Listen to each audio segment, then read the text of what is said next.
In February 2021, in a quiet subdivision in Quezon City, I realized my retirement was gone while our washing machine rattled in the background. I was sitting at the dining table with my glasses sliding down my nose, trying to refresh my online banking app for the third time. The balance stayed the same, almost nothing.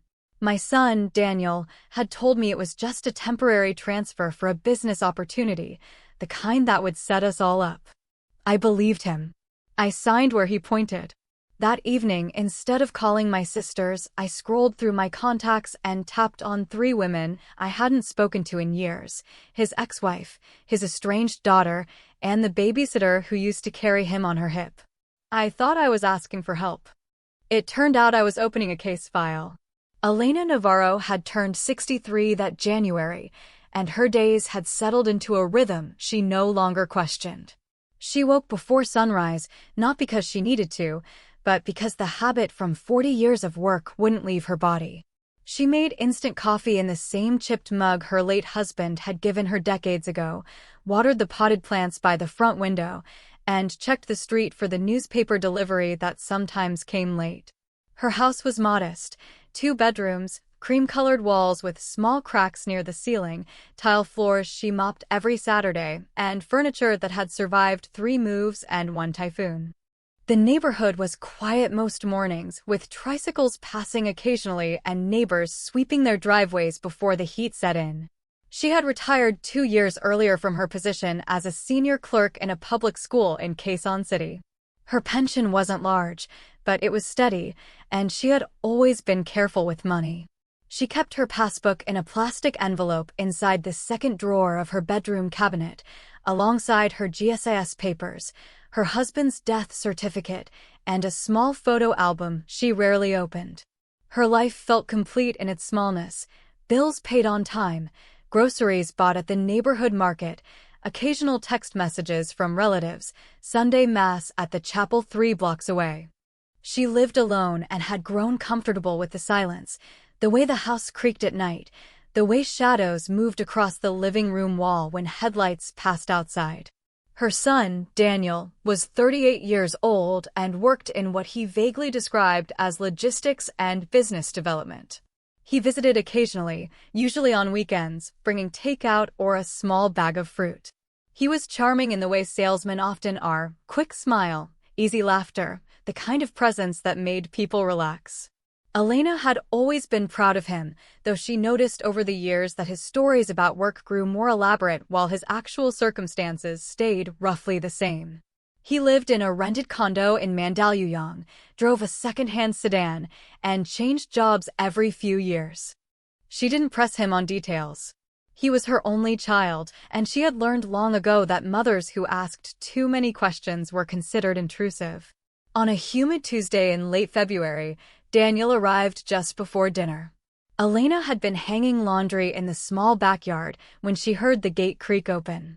She wiped her hands on her apron and walked back inside to find him standing in the living room with a paper bag of takeout and that practiced smile she had come to recognize but not yet question.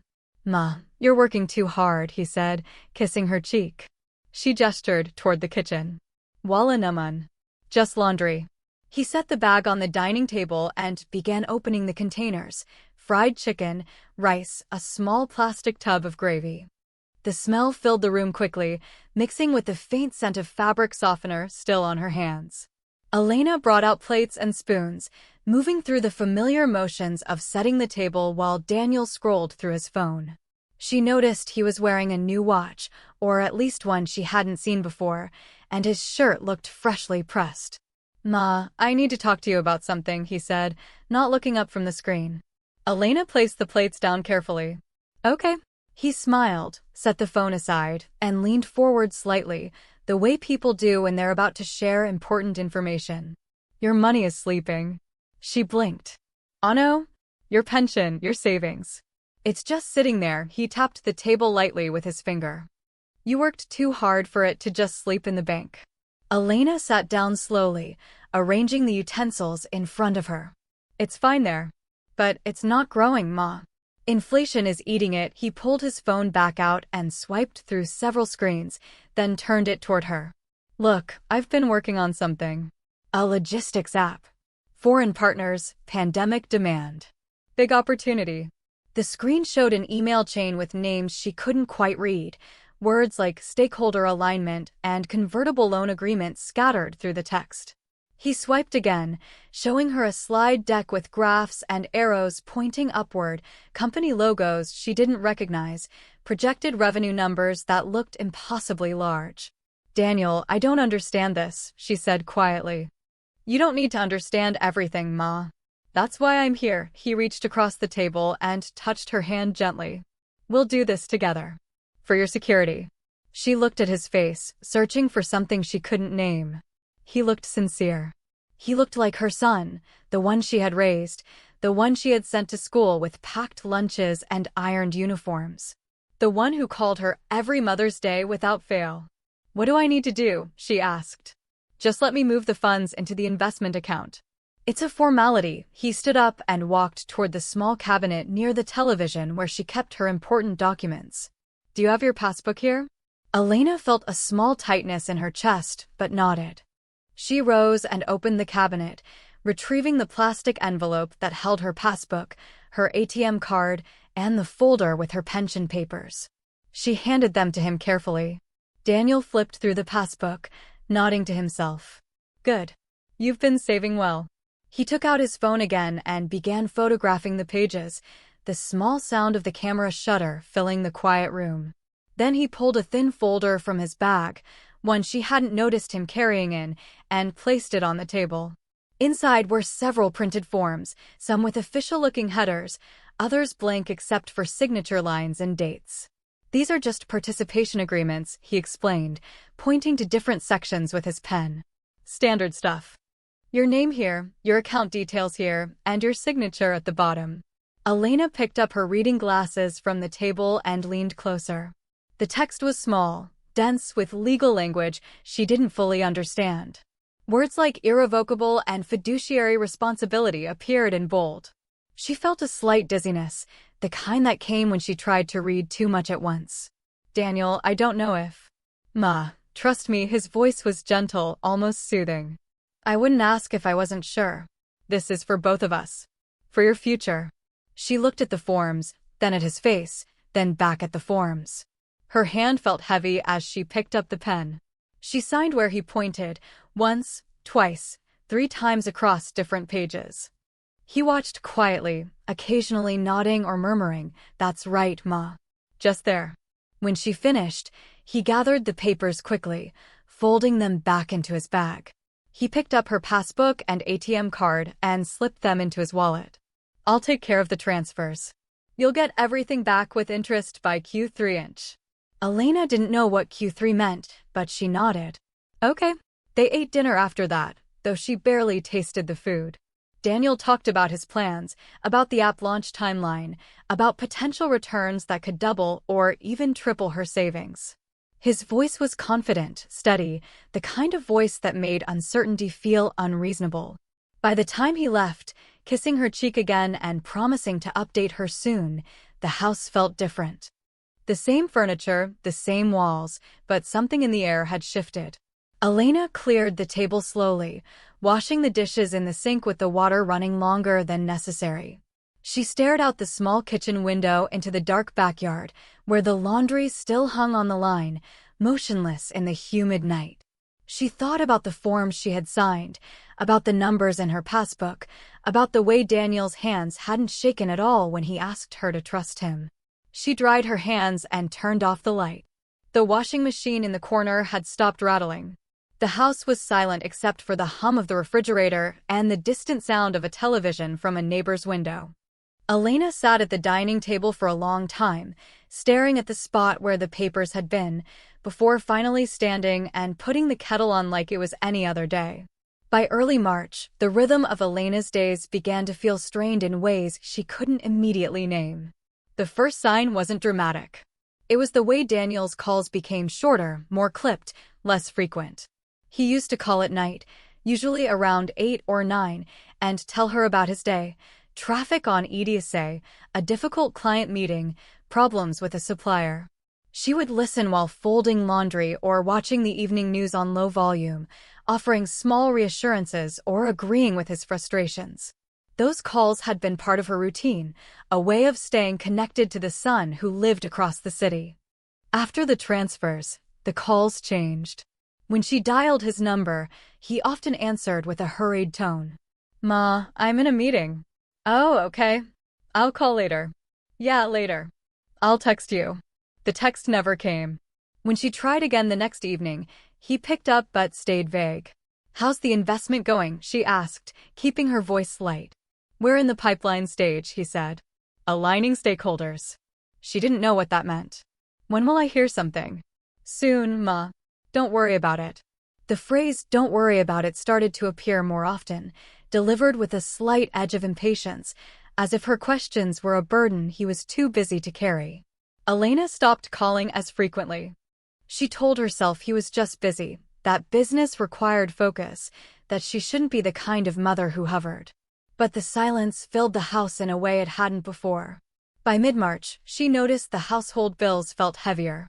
Not objectively larger, but heavier in the sense that paying them required a calculation she hadn't needed before. She sat at the dining table with the Morocco envelope in front of her, unopened for 2 days, because she wanted to check her bank balance first. She logged into the app on her phone, waiting for the screen to load, then stared at the number for a long time. It was lower than she expected, but not alarmingly so. She told herself the investment transfers were just temporary, that the money would return soon, that she needed to adjust her budget only slightly. At the buyout center, she stood in line behind an older woman carrying a cane and a younger man in a delivery uniform. When her turn came, she handed over the bill and her payment in cash, counting it out carefully. The cashier, a woman in her 30s with tired eyes, glanced at the amount and then at Elena. "Ma'am, senior ka na, diba? Wala ka bang pension?" Elena felt her face warm slightly. "Maroon. Nada lang." The cashier nodded without further comment and processed the payment. Elena took the receipt and walked out into the bright afternoon heat, folding the paper into her purse and telling herself it was fine, everything was fine. Her grocery trips became more calculated. She started buying smaller portions, choosing cheaper brands, skipping items that weren't strictly necessary. She used to buy fresh fish twice a week. Now she bought it once and supplemented it with canned goods. She used to pick up a small bag of fruit for variety. Now she bought only bananas, the cheapest option. The changes were subtle, the kind that could be explained away as preference or mood, but she felt them accumulating in her body, a low-grade tension she carried through the aisles. Daniel stopped bringing groceries. He used to show up on Saturdays with a bag of rice or a box of instant noodles, small gestures that made her feel less alone. Now, when he did send something, it arrived through a delivery rider, a single box of pancit canton with a note attached that said, "Busy Lang, Ma. Next time I'll come myself." Next time didn't come. The box sat in her cabinet for weeks, untouched, a reminder of the distance growing between them. One afternoon in late March, Elena was walking back from the supermarket, carrying 2 small plastic bags, when she saw Liza standing near the entrance, holding her own groceries and scrolling through her phone. Liza was Daniel's ex-wife, the woman he had divorced almost 10 years earlier after a marriage that had lasted less than 5. Elena had never been close to her, not because of animosity, but because Daniel had framed the divorce as Liza's fault, and Elena, wanting to support her son, had kept her distance. They made eye contact, and there was a brief moment where both could have looked away and kept walking. Instead, Liza smiled politely and stepped closer. "Tita Len," she said. "Liza. Kamusta ka?" "Okay Lang. Ikaw." They stood in the shade near the building's edge, making small talk about the weather, about the rising prices, about the difficulty of finding decent parking. Liza looked thinner than Elena remembered, with lines around her eyes that hadn't been there before. She wore a plain blouse and jeans, her hair pulled back in a simple ponytail. She looked like someone who worked long hours and slept less than she needed. "How's Daniel?" Liza asked, her tone neutral. "He's okay. Busy. He's doing something in logistics." Liza's expression didn't change, but something flickered behind her eyes. She let out a small, almost inaudible laugh, the kind that wasn't quite amusing. Of course he is. Elena blinked. Oh no? Nothing. Liza adjusted the grocery bag on her shoulder. Just. Logistics sounds like him. There was a pause, an awkward stretch where neither knew what to say next. Liza glanced at her phone, then back at Elena. Sige tita. Ingat ka. Ikaw din. Liza walked away, her figure disappearing into the afternoon crowd. Elena stood there for a moment longer, holding her groceries, replaying the conversation in her mind. The laugh stayed with her, that small bitter sound that suggested knowledge she didn't have. She thought about it on the walk home, while unpacking the groceries, while washing the vegetables in the sink. It was such a small thing, barely a moment, but it settled in her chest like a weight she couldn't name. That night, she tried calling Daniel again. The phone rang 4 times before he answered. Ma, what is it? Just checking in. You okay? Yeah, I'm okay. Busy lang talaga. When can you visit? Soon. I'll let you know. The line went quiet for a moment. Elena could hear faint voices in the background, the sound of a television or a radio playing somewhere near him. Daniel, about the investment. Ma, I told you, it's in process. Stop worrying. I'm not worrying. I just want to know. I have to go. I'll call you back. He ended the call before she could respond. Elena lowered the phone slowly, staring at the screen as it went dark. She placed it on the table and sat in the dim light of the living room, the fan rotating overhead, the sound of tricycles passing outside. She thought about the bills, the groceries, the calls that didn't come, the laugh from Liza that she still couldn't interpret. She thought about the forms she had signed, the numbers she hadn't fully understood, the way Daniel's voice had started to sound like a stranger's. She didn't sleep well that night. She kept waking, staring at the ceiling, listening to the sounds of the house settling around her. At some point near dawn, she got up and walked to the cabinet where she had kept her documents. The plastic envelope was still there, but it felt lighter now, emptier. She ran her fingers over its surface, then closed the drawer and went back to bed. The real crack appeared in April, on a day that started like any other. Elena's neighbor, a woman named Cora who lived 3 houses down, knocked on her gate in the early afternoon. Cora's husband had been hospitalized unexpectedly, something to do with his heart, and she needed to borrow 10,000 pesos for the initial deposit at the clinic. Elena had always tried to help neighbors when she could, small loans that were repaid eventually, gestures of community that made the subdivision feel less anonymous. I'll get it from the ATM, Elena said, grabbing her card and heading out.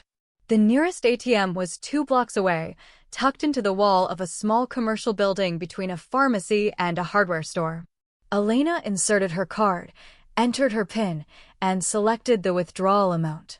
The machine whirred for a moment, then displayed a message, insufficient funds. She frowned and tried again, thinking it was a machine error, that the system needed a moment to register her balance. The same message appeared. She canceled the transaction and walked into the bank branch next door, where the air conditioning hit her like a cold wall. The teller area was quiet, with only one other customer ahead of her. When it was her turn, Elena approached the counter and handed over her ID and ATM card. Ma'am, I'd like to check my balance. The ATM says insufficient funds. The teller, a young woman with her hair tied in a neat bun, typed Elena's account number into her computer. Her eyes scanned the screen, and her expression shifted slightly, a subtle tightening around her mouth. She glanced up at Elena, then back at the screen, then typed a few more keys. Ma'am, your current balance is, she hesitated, then reached for a small notepad and wrote the number down. She slid it under the glass partition instead of saying it aloud. Elena picked up the paper and stared at the figure written in blue ink. It was a 5-digit number, barely enough to cover 2 months of her usual expenses. She felt something cold move through her chest, a sensation like falling without moving. That's wrong, she said quietly. Ma'am, this is what's showing in the system. Can you print my statement? All transactions from February. The teller nodded and typed again.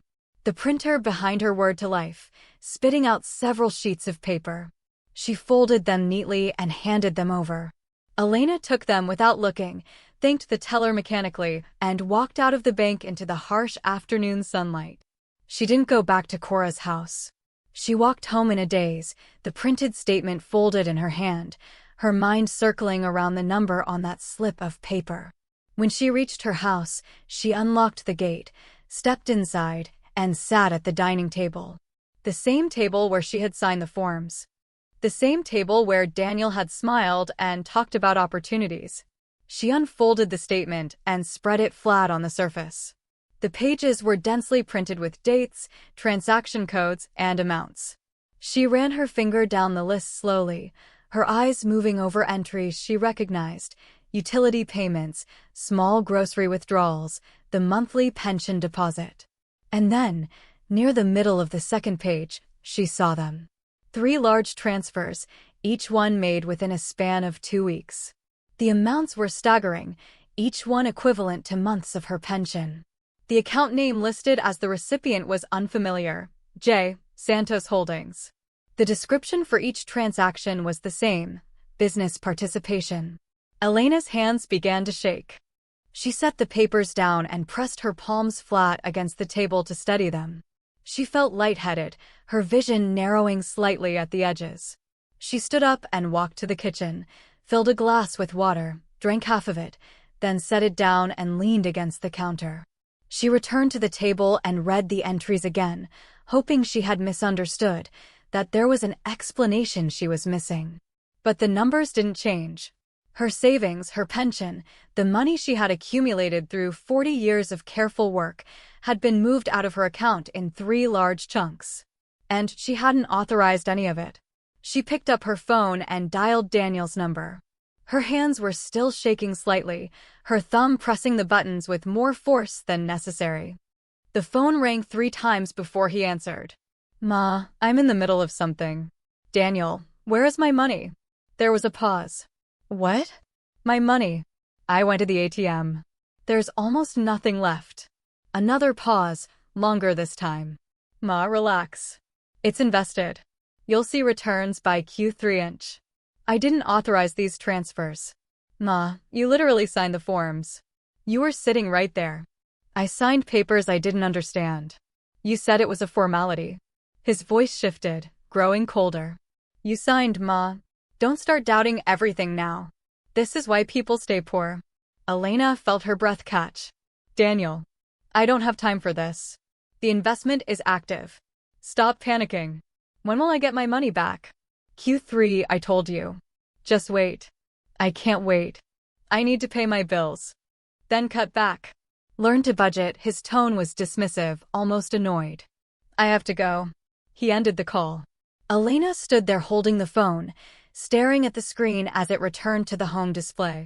Her hands were trembling so much she couldn't make tea, couldn't do anything except sit back down at the table and stare at the printed statement. She thought about calling him again, demanding clearer answers, but she knew it wouldn't help. She had heard something in his voice, a detachment that frightened her more than the missing money. He didn't sound guilty. He didn't sound worried. He sounded inconvenienced. Elena took out an old shoebox from the cabinet where she kept documents that felt too important to discard. Her GSIS papers, her late husband's death certificate, old receipts from major purchases, a baptismal certificate from decades ago. She placed the bank statement inside, folding it carefully along its creases. She closed the box and placed it back in the cabinet, then sat in the living room for a long time, watching the afternoon light move across the walls.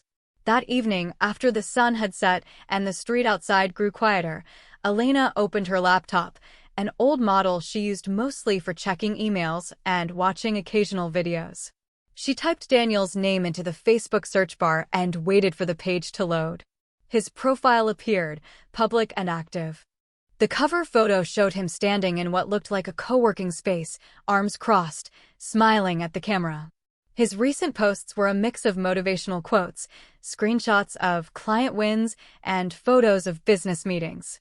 The captions used words like hustle, growth mindset, and taking risks. In the comments, People left congratulatory messages, fire emojis, and occasional questions. But scrolling further, Elena began to notice other comments, ones that weren't celebratory. Tagged posts where people asked about delayed payments, follow-up messages about agreements that hadn't been fulfilled, polite but persistent questions about timelines. Most of these comments had been hidden or deleted, visible only through older notifications that were still cached in the thread. One name caught her attention: Mia Navarro, Daniel's daughter, the one he rarely spoke about. Her profile picture was a simple selfie in a school uniform, her expression serious, her hair pulled back. Under one of Daniel's more recent posts, a photo of him holding a coffee cup with the caption "Risk takers win," Mia had written a single line: "You owe more than just money." The comment had been posted 3 weeks earlier and had no replies, no likes, just the text sitting there in the thread like an accusation no one else wanted to see. Elena clicked on Mia's profile and scrolled through her timeline. School announcements, shared memes, occasional selfies with friends. Nothing elaborate, nothing that suggested wealth or comfort. Just a young woman trying to finish college. Elena stared at that single comment for a long time. You owe more than just money. She thought about what it might mean, what might have happened between Daniel and his daughter that would prompt such a public statement. She clicked on the message button and began to type. Hi, this is your grandmother. Is it okay if we talk? She reread the message 3 times before pressing send, her finger hovering over the button. Then she closed her eyes and tapped it. The message went through, marked as sent, and Elena closed the laptop. She sat in the dark living room, the only light coming from the street lamp outside, and waited. 3 hours later, her phone buzzed. A notification from Facebook Messenger. About money. Elena typed back slowly. Yes. And your father. The reply came faster this time. When? They agreed to meet at a small cafe near Mia's university, a place Elena had never been to, in a part of the city she rarely visited. The conversation ended there, no pleasantries, no questions about how each other had been. Just logistics, just a time and a place. Elena put the phone down and leaned back in her chair. She felt something shifting inside her, a slow hardening of resolve that replaced the panic from earlier. She didn't know yet what she would find when she met Mia, but she knew she wasn't alone anymore. Somewhere out there, another woman had been hurt by the same man, had written her pain in a public comment, and had been waiting for someone to ask.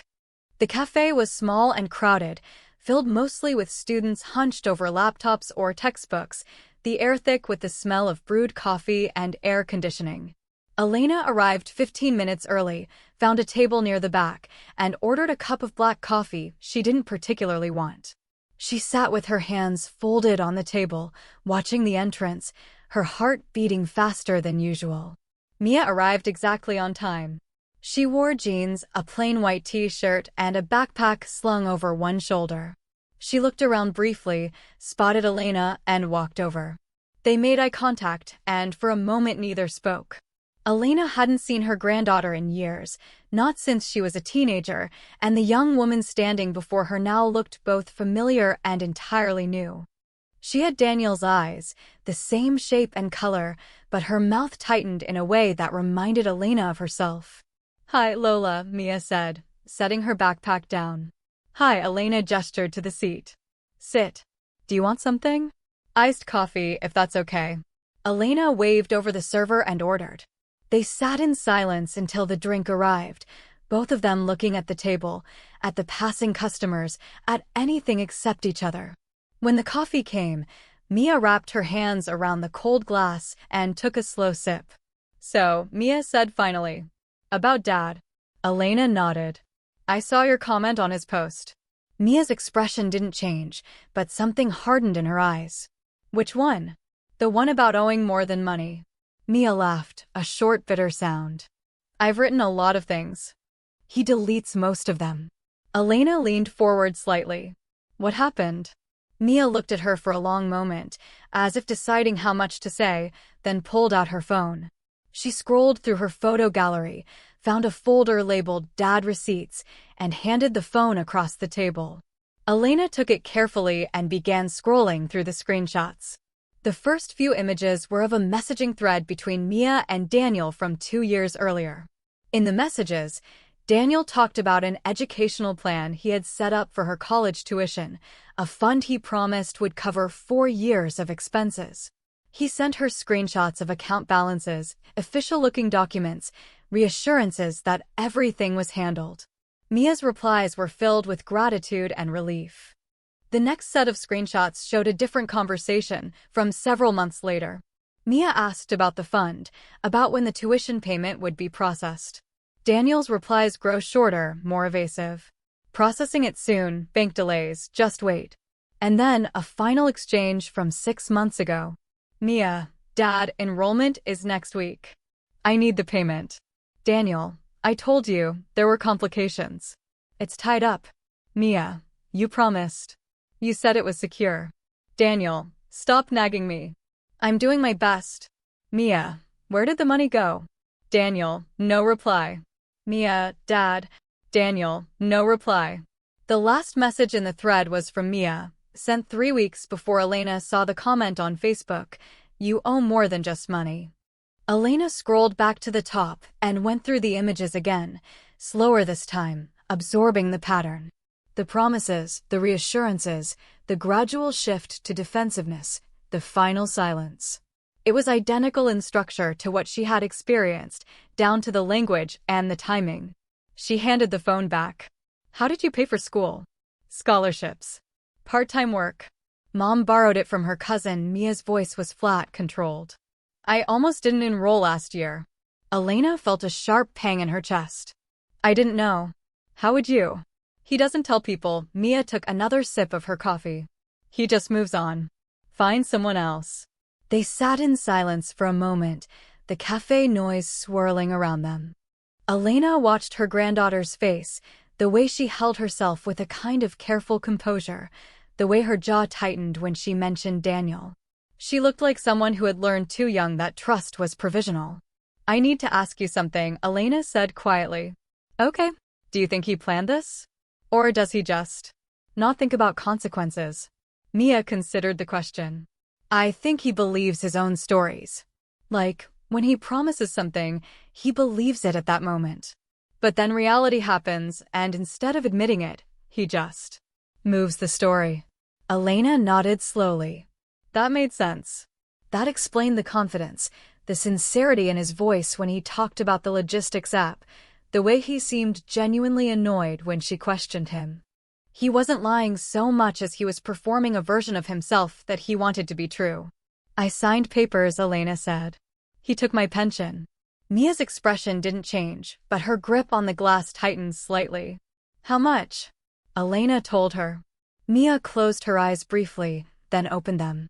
Jesus. I want to fix this, Elena said. But I don't know how. Do you have proof? Bank statements. The forms I signed. Good.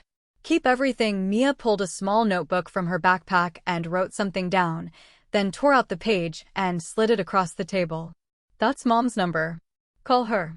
She has more. Elena took the paper and folded it carefully into her wallet. More. He used her credit cards. Put business expenses in her name.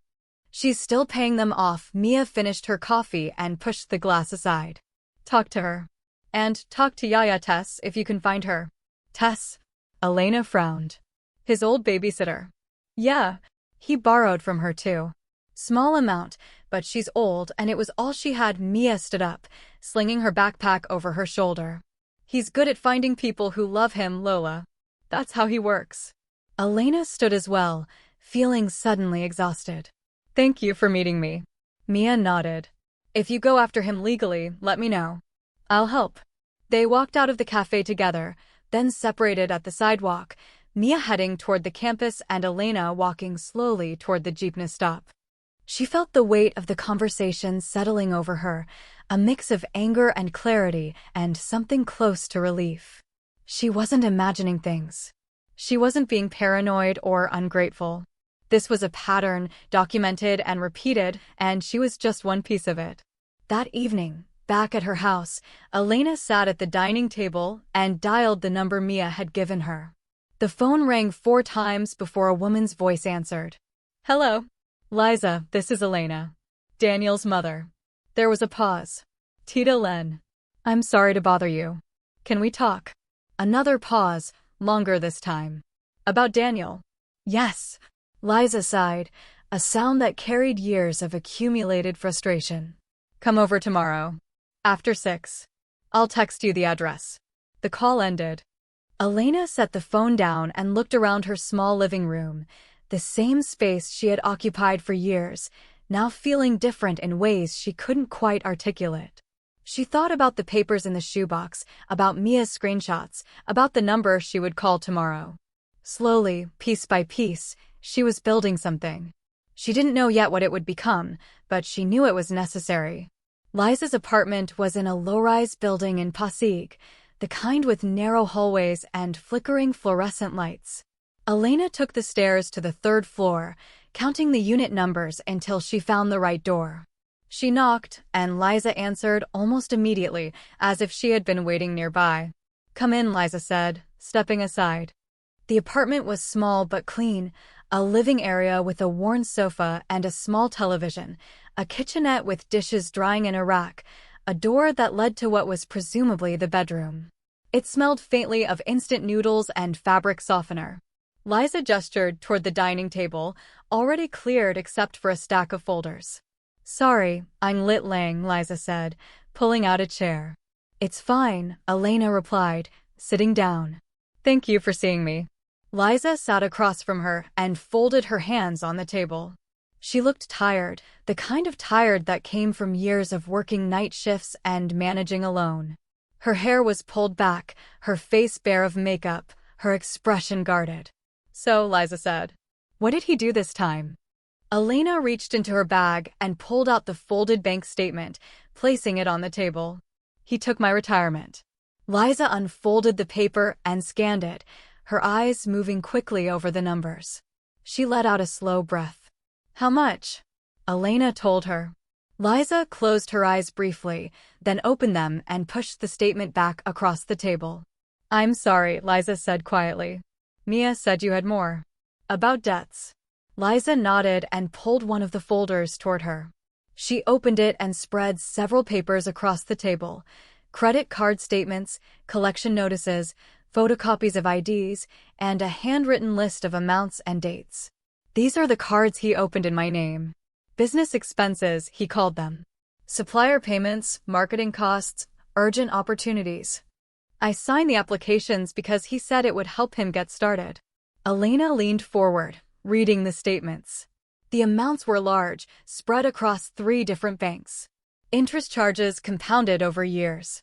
Liza's name was on every document. He promised to pay them off within 6 months, Liza continued. That was 5 years ago. I'm still making minimum payments. Elena felt a tightness in her chest. You're still paying. What choice do I have? It's my name. If I stop, they come after me. Have you taken him to court? Liza laughed bitterly. With what money, Tita? With what time? I work 12-hour shifts just to keep up with this. She tapped the statements with her finger. And besides, he'd just deny everything. Say I knew what I was signing. Say I benefited too. They sat in silence for a moment, the weight of shared experience filling the space between them. Elena thought about the forms she had signed, about the way Daniel had framed everything as partnership, as opportunity, as trust. She thought about the way he had positioned himself as the one helping her, not the one taking from her.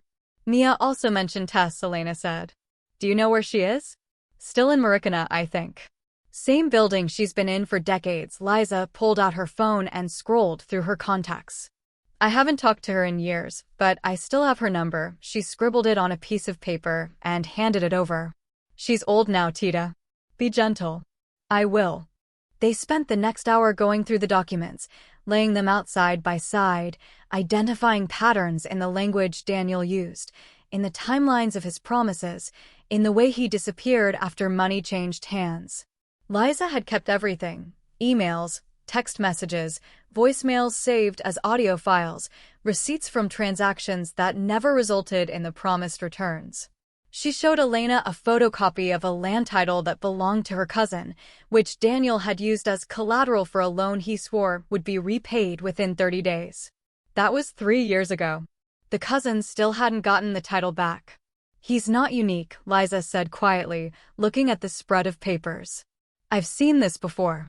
Different people, same pattern. They charm you, convince you that you're part of something bigger, make you feel like doubting them is a personal failing. Elena nodded. I felt ungrateful when I started questioning. Exactly. That's how it works. Liza leaned back in her chair, crossing her arms. So, what do you want to do about it? I don't know yet, Elena admitted. But I know I can't do it alone. Liza studied her for a moment, then nodded slowly. Okay, then let's not do it alone. They agreed to stay in touch, to continue compiling evidence, to reach out to anyone else who might have been affected. Before Elena left, Liza made photocopies of her documents using a small printer in the corner, handing the stack to Elena in a clear folder. Keep these safe, Liza said at the door. And let me know what Tess says. Elena thanked her and walked back down the narrow hallway, the folder tucked under her arm.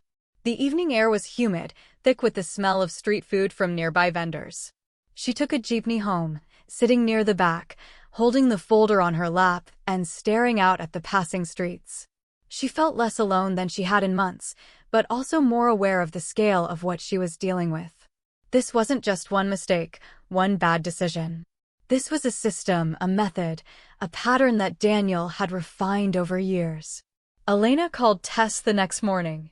The phone rang for a long time before an elderly voice answered. Hello. 8 Tess, this is Elena Navarro, Daniel's mother. There was a pause, then a soft intake of breath. Len. Yes, 8.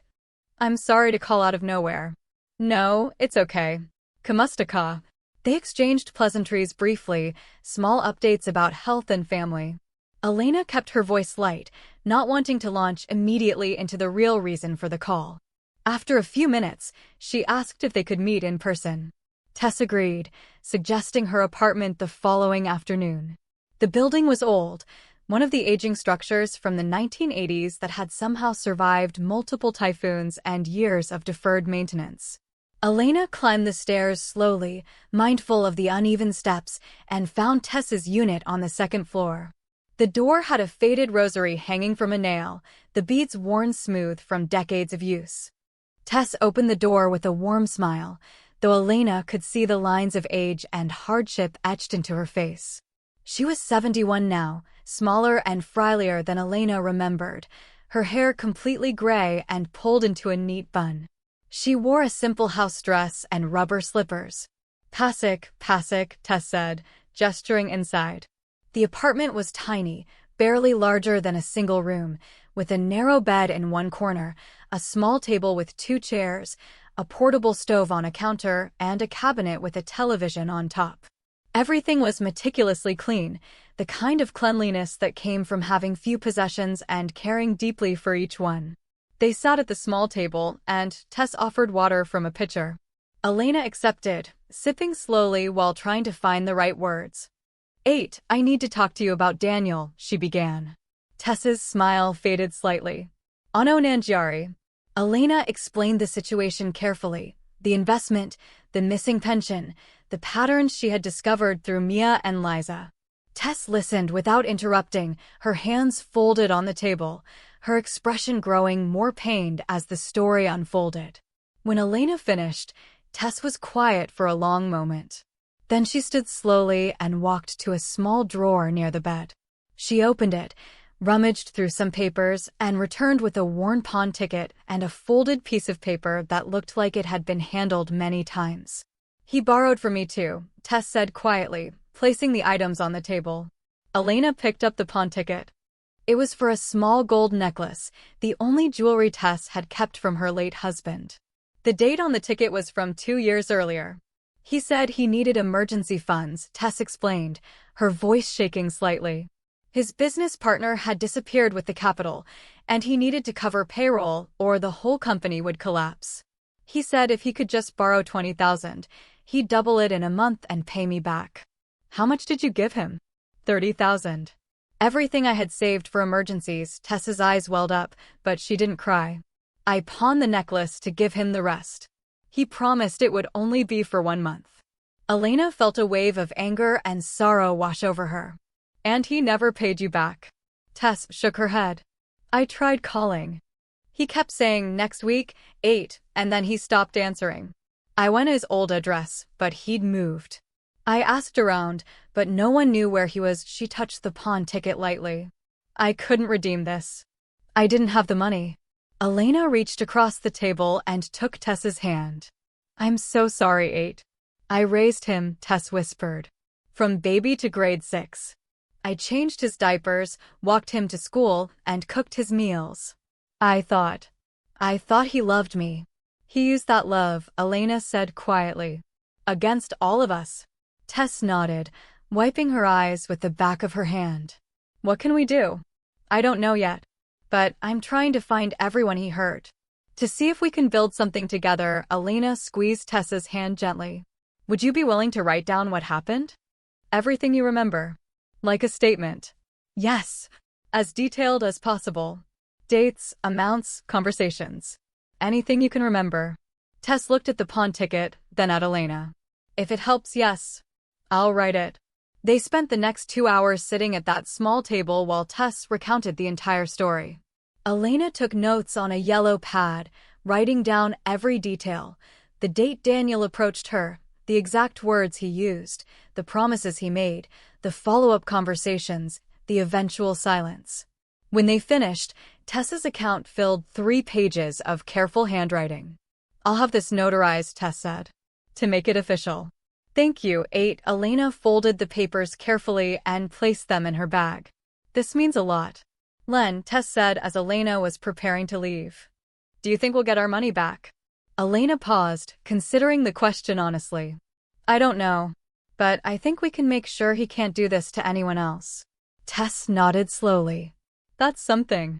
As Elena walked back down the stairs and out into the afternoon heat, she felt the weight of the documents she was carrying, both literally and symbolically. In her bag were bank statements, credit card bills, screenshots, photocopies, and now Tessa's handwritten account. Each piece of paper represented a betrayal, a manipulation, a life disrupted. But together, they represented something else, a pattern, a case, evidence. By June, Elena's dining table had become a makeshift command center. She cleared it of its usual items, the tablecloth and decorative centerpiece, and spread out the collected documents in careful arrangement. She bought a pack of colored folders from the office supply store and organized everything by person, one folder for her own records, one for Liza's, one for Mia's, one for Tessa's. She labeled each folder with a black marker and stacked them neatly. She created a timeline on yellow pad paper, drawing a horizontal line across the top and marking dates from the past 5 years. Under each date, she noted significant events: when Daniel borrowed from Tess, when he married Liza, when the credit cards were opened, when he divorced Liza, when he promised Mia's education fund, when he took Elena's pension. The pattern became visually clear: overlapping schemes, recycled language, similar promises made to different people at different times. In the evenings after dinner, Elena watched videos on YouTube about financial scams and estafa cases in the Philippines. She took notes on legal terms she didn't understand: syndicated fraud, qualified theft, falsification of documents, undue injury. She wrote down the elements needed to prove each charge, the types of evidence that held weight in court, the process of filing complaints with the National Bureau of Investigation or the local prosecutor's office. She learned that the key to successful prosecution was documentation: signed agreements, bank records, witnesses, proof of loss. She learned that cases involving family members were often complicated by emotional factors, and that judges looked for clear intent to defraud rather than simple misunderstandings. She learned that the burden of proof was high, but not insurmountable if the evidence was solid. One evening, while reviewing her notes, Elena's phone buzzed. A message from Liza. Found something. Can you come over tomorrow? The next afternoon, Elena returned to Liza's apartment. This time, Mia was there too, sitting on the sofa with her laptop open. The three women sat together, and Liza pulled out another folder, this one newer and thicker than the previous ones. I went through old emails, Liza explained. Everything he sent me during our marriage. Look at this. She showed Elena a series of emails from 7 years earlier, correspondence between Daniel and someone named Antonio Cruz. In the emails, Daniel described himself as a logistics consultant working on a cross-border distribution platform. He used the same language, the same phrases, the same promises about timelines and returns that he had used with Elena. Antonio had transferred funds into an account Daniel controlled, expecting to become a partner in the venture. Where did you find this? Elena asked. Forwarded to my old email. Daniel used my account sometimes when we were married. I forgot about these until I went digging. Liza scrolled through more messages. Antonio never got his money back either. I found him on Facebook. He lives in Cavite now. Have you contacted him? Not yet. I wanted to ask you first. Elena thought for a moment, then nodded. Let's reach out. The more people we have, the stronger the case. Mia, who had been quiet until now, spoke up. There's a legal clinic at my university. Free consultations. Maybe we should talk to someone before we contact more people. Good idea, Liza said. They agreed to schedule an appointment. In the meantime, they continued organizing the evidence, cross-referencing dates, creating a master document that listed every victim they knew of, along with amounts, dates, and types of schemes. The list grew. Tess, Liza, Mia, Elena, Antonio, Liza's cousin, a former business partner whose name appeared in old text messages. Each entry represented someone who had trusted Daniel and lost something in return. The legal clinic appointment was set for the following week. Elena, Liza, and Mia arrived together, carrying their folders and timeline.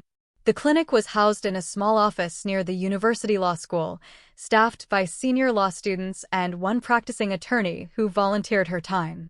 The attorney, a woman in her 50s named Regina Ramos, listened to their story with a calm, focused expression. She took notes on a yellow legal pad, occasionally asking clarifying questions.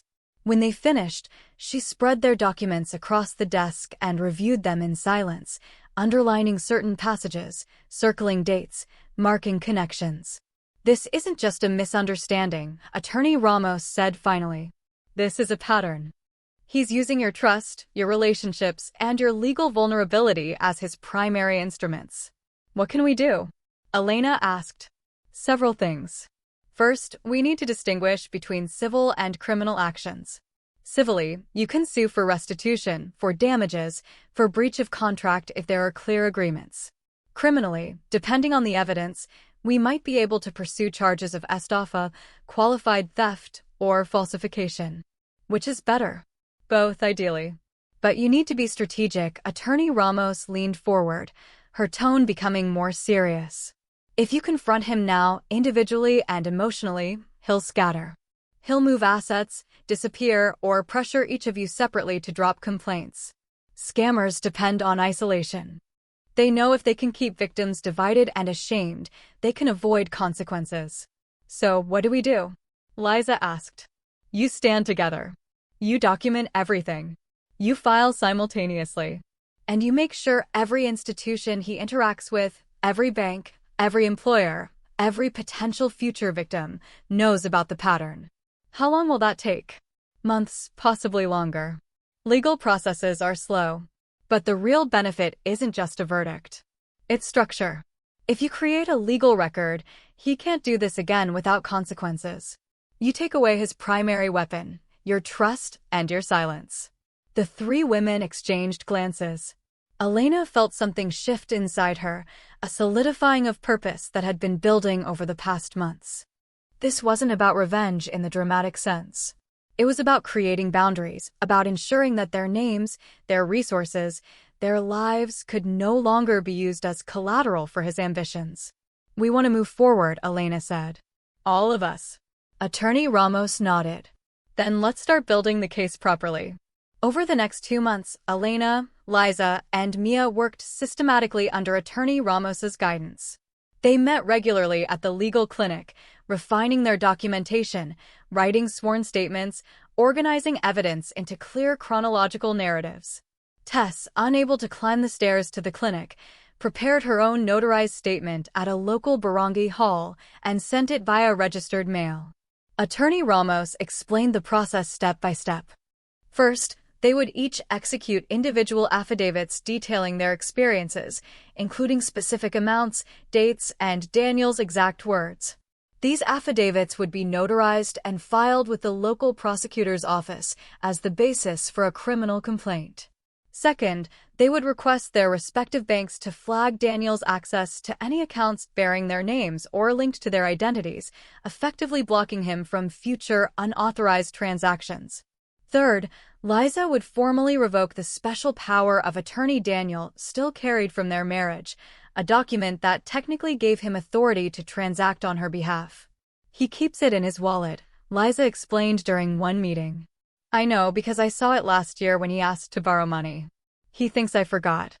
The revocation was processed through a notary and filed with the relevant government offices, each copy stamped and dated. Elena took similar steps with her own documents, formally removing Daniel as the beneficiary of her small life insurance policy and updating her will to exclude him from inheriting the house. Instead, she placed the property in a simple trust arrangement with Mia as the beneficiary. Are you sure, Lola? Mia asked when they signed the papers. I'm sure, Elena replied. He lost the right to this when he stopped being trustworthy. By September, their case file was complete. Notarized affidavits from 4 complainants, bank statements showing unauthorized transfers, screenshots of messages documenting promises and subsequent evasions, photocopies of falsified documents, witness statements from people who had seen Daniel's behavior firsthand, and a comprehensive timeline mapping his activities over 5 years. They filed the complaint on a Tuesday morning, submitting copies to the city prosecutor's office. The complaint named Daniel Navarro as the respondent and detailed multiple counts of estafa under Article 315 of the revised Penal Code. Each complainant's case was presented separately but filed together to demonstrate pattern and intent. How long until he's notified? Elena asked the clerk processing their paperwork. The prosecutor will review, then issue a subpoena. Could be 2 weeks, could be a month. They left the office carrying stamped copies of their filed complaint, the case number written in blue ink at the top of each page. Elena held hers carefully, as if it might dissolve if handled roughly. They went to a nearby cafe afterward, the same one where Elena and Mia had first met months earlier, and sat together in a booth near the back. So now we wait, Liza said, stirring sugar into her coffee. Now we wait, Elena agreed. Do you think he'll call? Mia asked. Probably, Liza said. He'll try to guilt us individually. Talk about family, about betrayal, about how we're ruining his life. Then we don't answer individually, Elena said. Everything goes through Attorney Ramos. We stick to the plan. They sat in silence for a moment, each of them processing what they had just done. This was no longer a private matter, no longer something that could be explained away as family misunderstanding. This was formal, legal, documented. Their names were on official government paperwork, their stories part of a prosecutorial record. How do you feel? Mia asked, looking at her grandmother. Elena considered the question. Lighter, she said finally. Like I'm not carrying it alone anymore. Liza nodded. Same. They finished their coffee and parted ways, Mia to school, Liza to work, Elena back home to her quiet house. But the quiet felt different now, less like isolation and more like peace. The subpoena reached Daniel in early October. Elena didn't know the exact moment he received it, but she knew when he learned about it because her phone rang at 9 o'clock in the evening, his name lighting up the screen.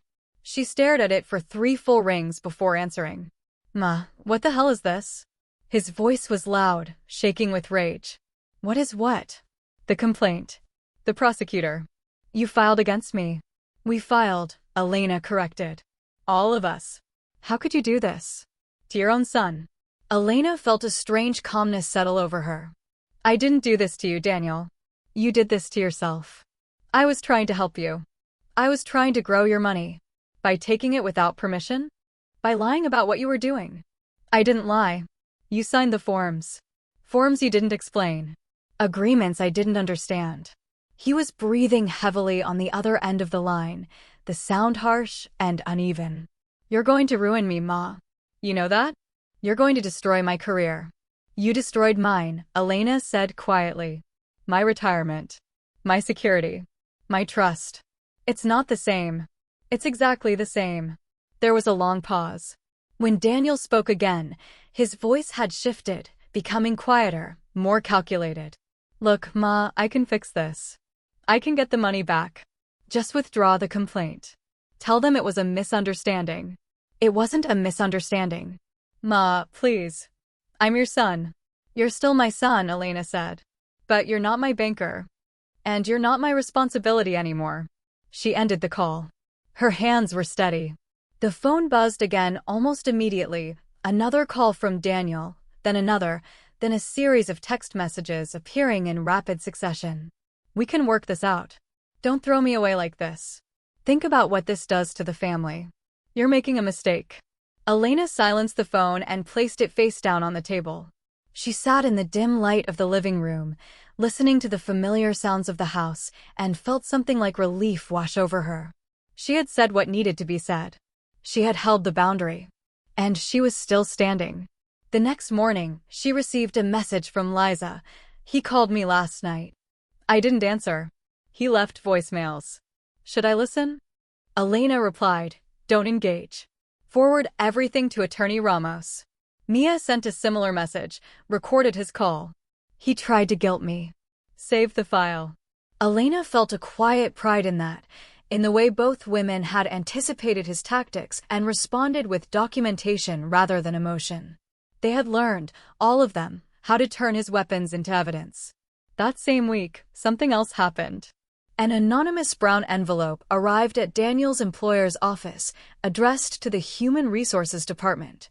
Inside were photocopies of the filed complaint, selected bank statements, and a cover letter explaining that one of their employees was currently under investigation for multiple counts of financial fraud. The letter made no demands, offered no commentary, simply presented the facts and suggested that the company might want to conduct its own internal review. Elena didn't send the envelope. Neither did Liza or Mia. But it arrived nonetheless, perhaps from someone else who had heard about the case, perhaps from someone within their network who understood that employment was part of the ecosystem that enabled Daniel's behavior. The source didn't matter. What mattered was that his professional life, the veneer of legitimacy he maintained through his job title and business cards, was now under scrutiny. A month later, Daniel lost his job. The official reason was listed as termination pending internal investigation, which in corporate language meant they didn't want the liability. He called Elena again, this time during the day, and she answered on speakerphone while she was folding laundry. You destroyed me, he said flatly. I hope you're happy. I'm not happy, Daniel. I'm just tired. I can't get another job now. Not with this on my record. You should have thought about that before. You're my mother. You're supposed to support me. I supported you for 38 years. I fed you, educated you, believed you. And you repaid me by stealing my retirement. Elena's voice remained calm, matter of fact. That's not a mother failing her son. That's a son betraying his mother. He hung up. The calls stopped after that, replaced by silence. Elena heard through mutual acquaintances that he had moved to a smaller apartment, that he was looking for work in other provinces, that his social media accounts had gone quiet. The information reached her in fragments, second-hand reports that she didn't pursue but didn't ignore either.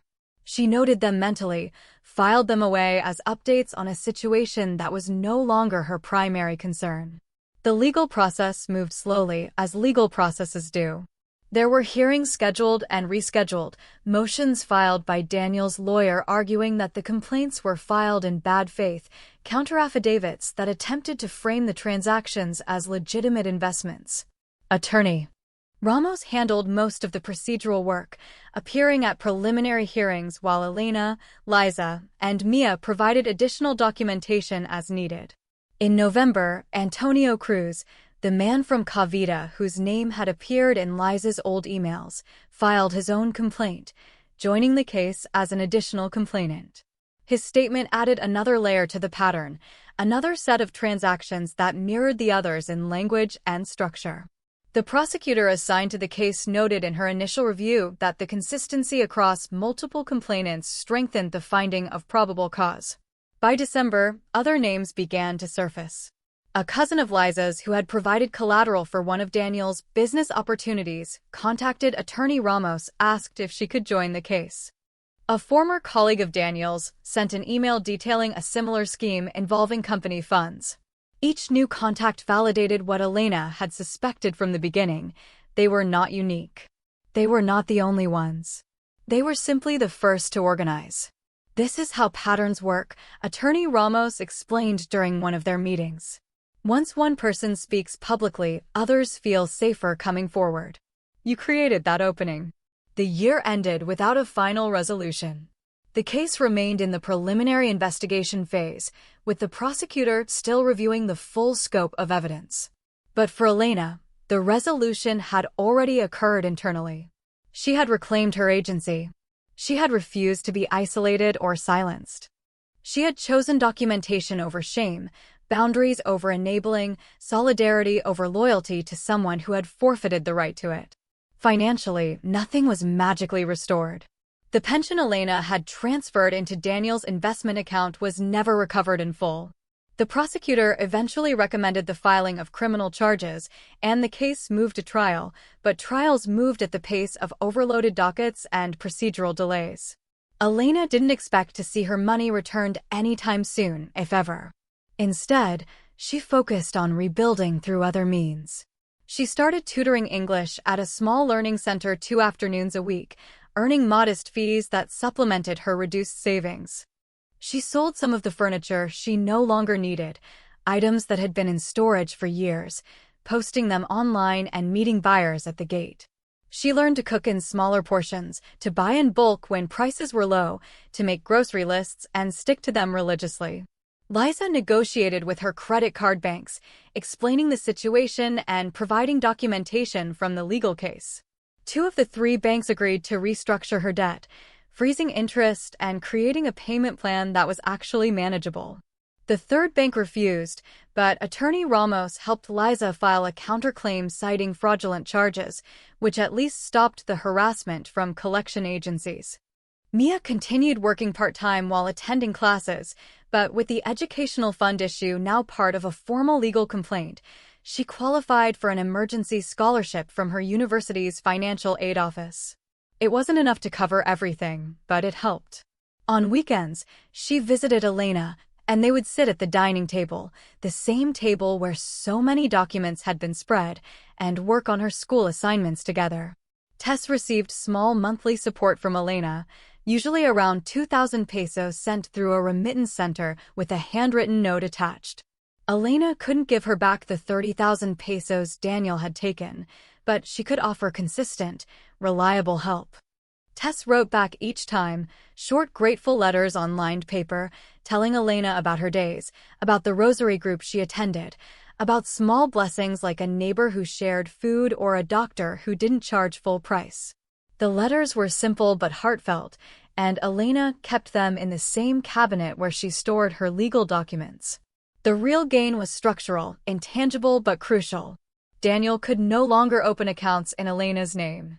Her banks had flagged his access, and any attempt to transact using her information would trigger alerts. He could no longer speak for her in legal or financial matters. All authorizations bearing her signature now required verification through a secondary channel. Her house, the property she had worked decades to pay off, was legally beyond his reach, transferred into a trust that he couldn't contest or manipulate. These protections didn't return her money, but they returned something more fundamental: control. She was no longer at risk of waking up one morning to find that he had drained another account, forged another signature, leveraged another asset. Her boundaries were no longer just emotional or verbal, they were legal, documented, enforceable. By the end of 2022, Elena's life had settled into a new rhythm, one shaped by the events of the previous year but not defined by them. She still woke early, still made coffee in the same chipped mug, still watered the plants by the window. But there were differences, subtle shifts that marked a deeper change. She no longer checked her bank balance obsessively, refreshing the app multiple times a day to make sure nothing had disappeared overnight. She checked once a week, on Fridays, as part of a routine that included paying bills and updating her household ledger. The numbers were smaller than they had been before Daniel's scheme, but they were stable, predictable, entirely under her control. She no longer answered calls from numbers she didn't recognize, a small act of self-preservation that filtered out most scammers and telemarketers. If it was important, people left messages. If it was Daniel, which it occasionally still was, the calls went to voicemail and were automatically forwarded to Attorney Ramos's office. She spent more time with Mia, their relationship deepening through shared experience and mutual respect. On Sunday afternoons, Mia would arrive with her backpack full of textbooks and assignments, and they would sit at the dining table working side by side, Elena grading practice essays for her tutoring students while Mia highlighted passages in law textbooks. Sometimes they barely spoke, just worked in companionable silence, the sound of pages turning and pens scratching filling the room. Liza visited occasionally, usually after her night shifts when she had a rare day off. She and Elena would drink instant coffee and talk about practical things, budget tips, workplace frustrations, upcoming hearings. Their relationship had evolved from in-law formality to something closer to friendship, built on the foundation of shared survival rather than shared blood. One Saturday in March 2023, over 2 years after Elena had first signed those papers, she received a letter in the mail from the prosecutor's office. The case against Daniel had been officially filed with the regional trial court. A trial date was set for June. The letter listed the charges, multiple counts of estafa, qualified by the fact that the victims included family members and elderly persons. If convicted, he faced years of imprisonment. Elena read the letter carefully, then folded it and placed it in the brown folder labeled Navarro versus Navarro, evidence, the same folder she kept in the cabinet alongside her marriage certificate and her husband's death certificate. She didn't feel triumph exactly, more a quiet sense of completion, as if a circle had closed. She thought about calling Daniel, some part of her still carrying the instinct to inform, to share news, to maintain connection. But she didn't. There was nothing to say. He would learn about the trial date from his lawyer, would face the consequences through formal channels, just as they had faced the harm through formal documentation. The personal connection, the mother-son bond that had once felt unbreakable, had been replaced by legal structure. That wasn't tragic, it was simply the truth. That evening, she made dinner, a simple meal of fried fish and rice. She ate slowly, savoring the food, listening to the sounds of the neighborhood, children playing outside, a radio playing OPM music from a nearby house, the rhythmic barking of a dog down the street. These were the sounds of ordinary life, unglamorous and comforting. After dinner, she sat at the table with a small notebook and began writing.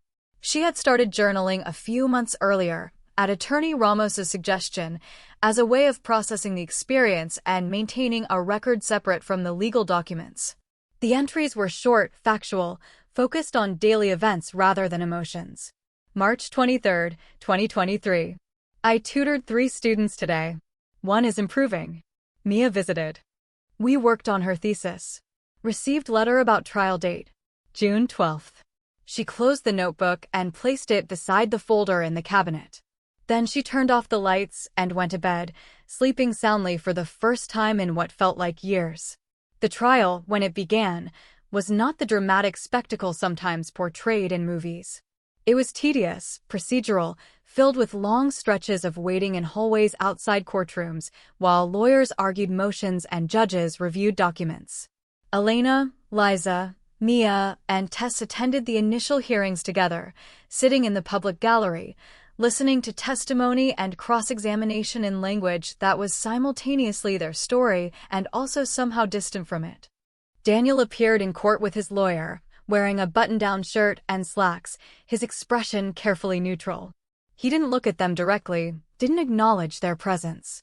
Elena studied him from across the room, this man who was her son but who also felt like a stranger, and felt only a distant sadness. Not for him specifically, but for the loss of who he could have been, who she had believed he was. The prosecution presented their case methodically. Documents, testimony, expert witnesses from banks explaining transaction procedures.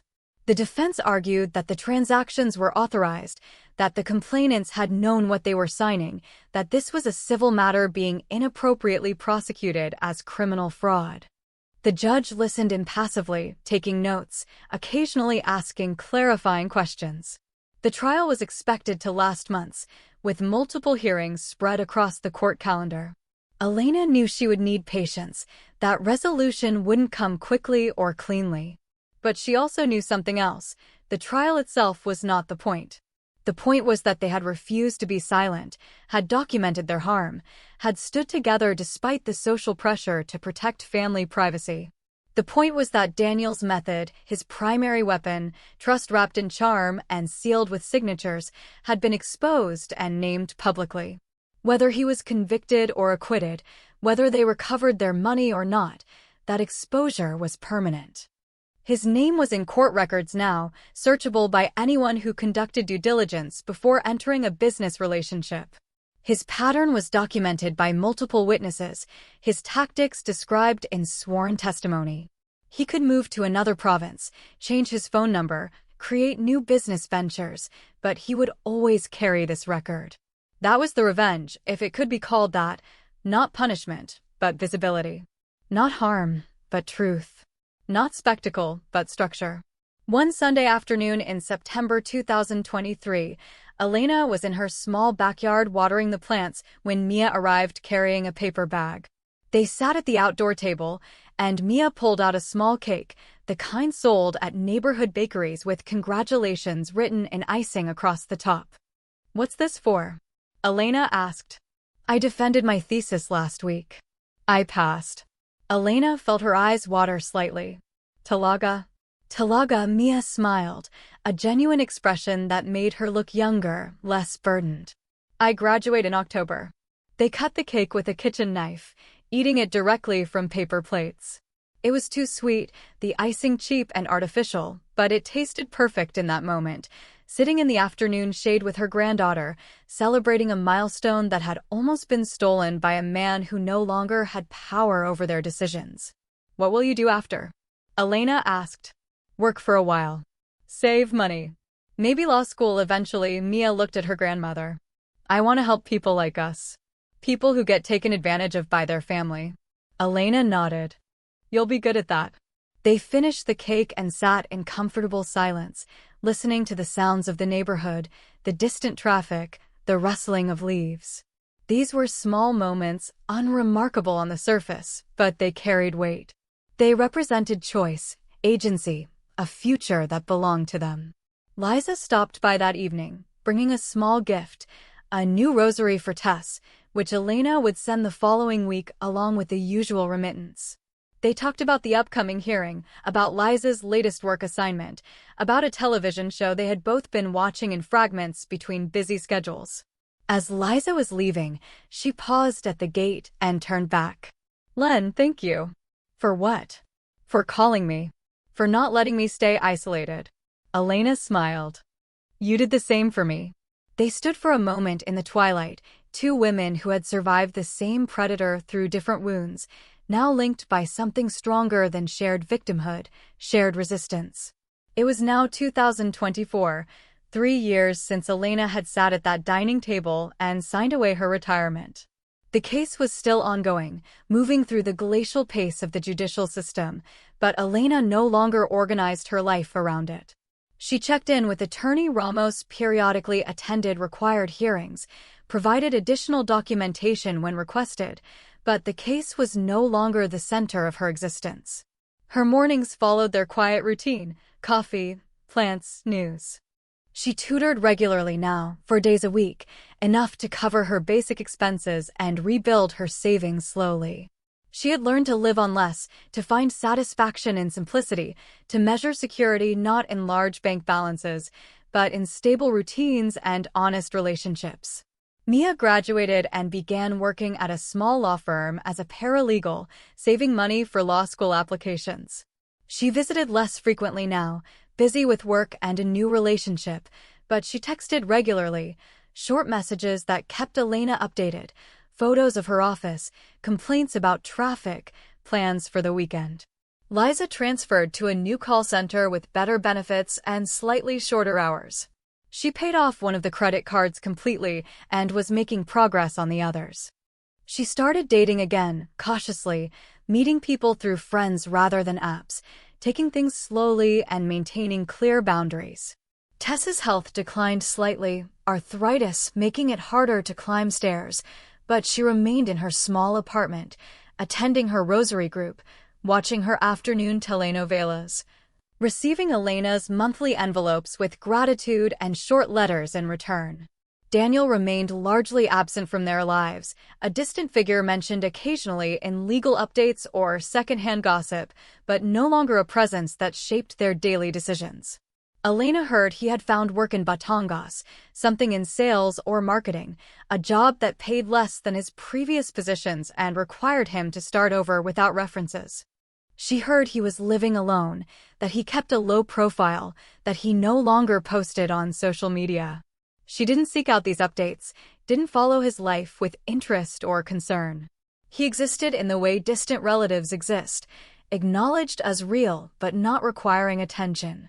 When people asked if she regretted filing the case, if she missed her son, if she wished things had gone differently, Elena answered honestly, "I regret raising him to believe our love would always come with a blank check." She didn't hate him. Hatred required energy she needed for other things, her health, her plants, her students, her relationships with the women who had stood with her. But she had learned that love without boundaries wasn't love at all. It was simply material that could be converted into cash, trust that could be weaponized, goodwill that could be spent without replenishment. One evening in April 2024, Elena was sitting at the dining table with her laptop open, helping Mia fill out law school applications. They were working through the personal statement section, and Mia was struggling to articulate her motivation. "What should I write?" Mia asked. "That my father scammed my family and it made me want to be a lawyer." Elena thought for a moment. "Write that you learned the power of documentation. That you saw how ordinary people could use legal structures to protect themselves when trust failed. That you want to help others do the same." Mia nodded slowly and began typing. Elena watched her granddaughter's fingers move across the keyboard, watched her face concentrate on the screen, and felt a quiet pride. This young woman, who had lost her education fund and nearly lost her chance at college, was now applying to law school. She had taken harm and transformed it into purpose. That was its own form of justice. When they finished, Mia closed the laptop and stretched. "Lola, can I ask you something?" "Of course." "Do you think he'll ever change?" Elena considered the question carefully. "I think people can change. But change requires wanting to change, acknowledging harm, and facing consequences. I don't know if he wants that. Would you forgive him if he did?" "Forgiveness isn't something he can demand or I can give easily. It's not a single moment. It's a process that requires time and changed behavior." Elena reached across the table and touched Mia's hand gently. "But I've stopped waiting for apologies. I've stopped organizing my peace around whether he deserves it. I'm building my life on what I can control, not what he might someday become." Mia nodded, absorbing this. They sat in comfortable silence for a moment, the evening settling around them, the house quiet except for the hum of the refrigerator and the distant sound of a neighbor's television. Later that night, after Mia had left, Elena stood at her bedroom window, looking out at the dark street. She thought about the past 3 years, about the signatures and statements, about the women who had sat at tables with her, about the folders of evidence and the hearings and the slow grinding progress of legal procedure. She thought about the brown envelope labeled Navarro versus Navarro, still sitting in her cabinet, still containing all the documentation of betrayal and resistance. She thought about the house beneath her feet, now legally beyond Daniel's reach, secured for Mia's future. She thought about the bank account on her phone, small but growing, entirely under her control. These were not dramatic victories. There were no triumphant speeches, no courtroom moments where the truth rang out and justice was served in clear, satisfying terms.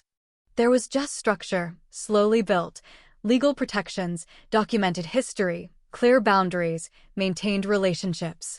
If someone asked her to picture that season now, she wouldn't picture Daniel's face or his trial or his eventual conviction or acquittal. She would picture 3 women sitting at a cafe table, one stirring her coffee, one highlighting a paragraph in a legal document, one saving files into a folder labeled evidence. She would picture Tessa's small apartment with the rosary by the door, Attorney Ramos's office above the pharmacy. Mia's laptop opens on the dining table. She would picture herself at that same dining table, the one where she had once signed away her security, now signing only things she understood: delivery receipts, tutoring contracts, birthday cards, scholarship forms, law school applications. Documents that belonged to her, that served her purposes, that reflected choices she had made with clear eyes and steady hands. That was the image she carried forward, not revenge, not punishment, not even closure in the conventional sense. Just 3 generations of women, shoulders nearly touching, finally writing their own names on the first line. Elena turned from the window and prepared for bed. She set her phone alarm, checked that the doors were locked, turned off the lights. She slid under the covers in her small bedroom, the same room where she had slept for decades, and closed her eyes. The house settled around her, familiar and quiet. She had survived. They had survived. And in the morning, they would continue, steady, careful, free. Every story here will stir your soul. Welcome to Spice and Sugar, your daily escape into real emotions, bold lives, and unforgettable lessons. Here, it's all about love, loss, laughter, and the quiet strength that carries us through. I share stories that make you feel, that remind you you're not alone, that every bitter moment can lead to something sweet. If you want to laugh, cry, and see life through stories that heal and inspire, subscribe and stay a while.